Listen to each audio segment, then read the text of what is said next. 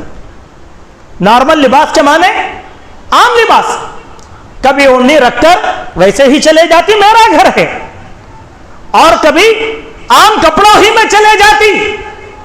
میرے دل میں ایک خیال آتا، یہاں تیسرا کون ہے؟ ایک تو میرے شوہر اور دوسرے میرے باپ، ابھی یہاں پر تیسرا کوئی نہیں۔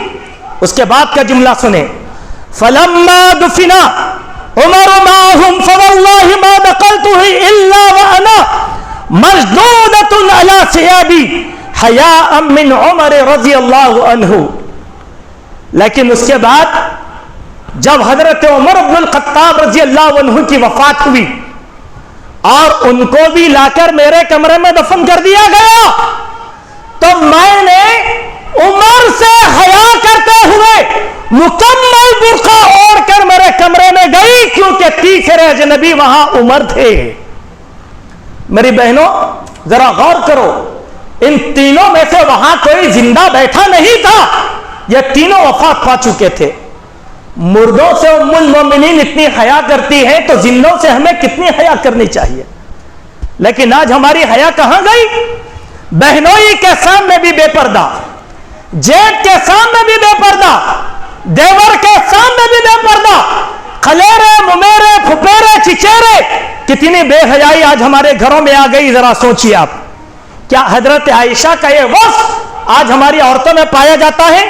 اسی طریقے سے دیکھیں، اس موقع پر ایک حدیث سنانا بڑا مناسب رہے گا جو عورتوں کی بے حیائی سے ہی متعلق ہے۔ ہماری بعض عورتیں کہتی ہیں، اور ہمارے بعض علماء نے بھی کہا، چھوٹے اور بڑے علماء نے کہا، علماء پہ کلام نہیں لیکن خطا انسان سے ہو ہی جاتی ہے۔ کیا کہا؟ عورت کا چہرہ پردے میں داخل نہیں۔ بڑے علمی دلائل دیے گئے، بڑے علمی دلائل۔ اللہ کے بندو، عورت کا چہرہ پردے میں داخل ہے، پردے میں داخل ہے، مضبوط دلائل۔ میرا قیاس، میری سوچ، میری فکر صحیح تعلیمات کے اوپر حاوی نہیں ہو سکتی. میری فکر کو جوتے کی نوک پر رکھا جا سکتا ہے، لیکن اللہ کے نبی کا عمل اور صحابہ کے عمل کو نظر انداز نہیں کیا جا سکتا. یہ کھلا نفاق. میری بہنوں، جو عورتیں چہرے کے کھلا رکھنے کی عادی ہیں، ان کو اس حدیث سے عبرت اور نصیحت حاصل کرنا چاہیے. ایک ایسی ماں کا قصہ جس کا بیٹا وفات پا چکا، شہید ہو گیا، جن کا نام حضرت ام قلاب تھا. ان کا بیٹا شہید ہو گیا. ایک مرتبہ وہ غم سے نڈھال ہو کر نبی کریم صلی اللہ علیہ وسلم کی خدمت میں حاضر ہوئی، اپنے بیٹے کا مستقبل پوچھنے کے لیے کہ یا رسول اللہ، میرا بیٹا تو آپ پر جان نثار کر کے شہید ہو گیا، اب وہ جنت میں ہے یا کہاں ہے؟ جنت میں ہے تو کس حالت میں ہے؟ سبحان اللہ. اس حدیث کے راوی حضرت ثابت بن قیس ہے. وہ عورت آئی کیسے حالت میں؟ غم زدہ ہے عورت، مغموم ہے، مکمل پردہ کیے ہوئے اللہ کے نبی کی خدمت میں حاضر ہوئی. جب وہ اللہ کے نبی سے سوال کی تو قیس، حضرت ثابت بن قیس کہتے ہیں، ہم نے اس عورت سے کہا، اے ماں، تم اتنے غم میں ڈوبی ہوئی ہو اور اتنا سخت پردہ کر کے آئی ہو. اے ماں، اے ہماری بہن، تم غم میں ڈوبی ہو، تمہارا بیٹا تم سے جدا ہو گیا، لیکن تم نبی کے سامنے آئی ہو تو غم کے باوجود اپنا ستر، اپنا لباس، اپنا برقع مکمل اوڑھ کے آئی ہو کہ تم کون ہو، تمہارا چہرہ بھی نظر نہیں آتا. اللہ اکبر. تمہارا چہرہ بھی نظر نہیں آتا. ام خلاد نے کہا رضی اللہ عنہا کہ اے صحابیوں، میرا بیٹا مر چکا ہے لیکن ابھی میری غیرت مری نہیں. میرا بیٹا مر چکا ہے. میری بہنوں، صحابیہ کے اس جملے سے نصیحت حاصل کرو. کس کس کے سامنے چہرہ کھول رہی ہو؟ دیور، جیٹ اور غیر محرم. یہاں تو یہاں جب ہماری بہنیں بازاروں کو جاتی ہے، دکاندار کے سامنے بھی چہرہ کھل کر کھڑی ہو جاتی ہیں. کیوں؟ وہ آپ کا محرم ہے. اس سے بڑی بے حیائی کیا ہے؟ پھر آپ نماز بھی پڑھتی ہو، روزہ بھی رکھتی ہو.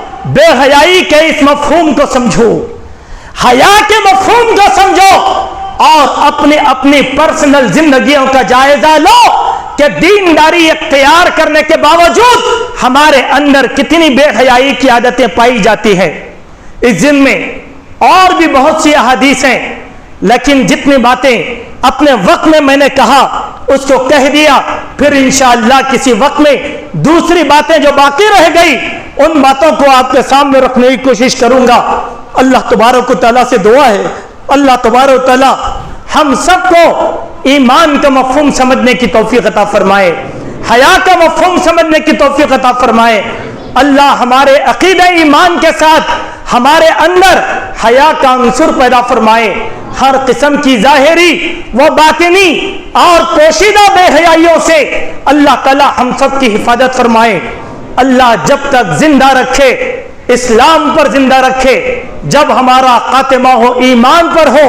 اقول قولی ھذا استغفر اللہ من کل ذنب واتوب الیک.